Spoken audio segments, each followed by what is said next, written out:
నాది పాలకొండ అండి. శ్రీగా పాతిపురం మంజం జిల్లా పాలకొండ మండలం నాది. ఈ మా సోషల్ వర్క్ ఎక్కువ చేస్తుంటాను. ప్రజల సమస్యలు ఎంతవరకు వెళ్ళిపోతాను. ఈ రేగడి అంబుస్ వచ్చాను ఎంక్వైరీకి. రేగడి అంబుస్ విజయనగరం జిల్లా అండి, కొత్తగా మారింది. రోడ్ల పరిస్థితి పాపం స్టూడెంట్లు ముసలోళ్ళు అంటే ఎంత ఇబ్బందులు పడిపోయాకండి. పాపం లేవు, చాలా ఇబ్బంది పడిపోతున్నారు. ముసలోళ్ళు కూడా నల్లపోతారు ఈ ఏరియాలో. రోడ్డు బస్సు సదుపాయం లేదు. ప్రభుత్వం వారు ఆల్రెడీ నిన్న పవన్ కళ్యాణ్ గారికి స్పందించాను. ప్రజల సమస్యల మీద ఎంతవరకు వెళ్ళిపోతాను నేను. పేదలంటే నేను పడి చచ్చిపోతానండి. ఏ సమస్య వచ్చినా నేను ముందు ఉంటాను. పేదలకు ప్రాణాలను ఇస్తాను. అలాంటిది వీళ్ళకి ఇబ్బంది పడిపోతున్నారు. ప్రభుత్వం వారు కూడా ఆల్రెడీ పవన్ కళ్యాణ్ దృష్టిలో నిన్న నేను పెట్టాను. తర్వాత చంద్రబాబు దృష్టిలో కూడా పెడతాను. మోడీ గారి దృష్టిలో కూడా పెడతాను.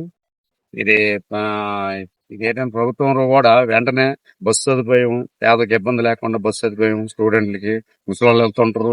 ఏదో బస్సు ఉండాలి కదా, ఒక బస్సు 2 బస్సులు నెయ్యండి. ప్రభుత్వం వారు కూడా పేదల పట్ల న్యాయంగా ప్రవర్తించవలసిందిగా మరి ప్రార్థిస్తున్నాను.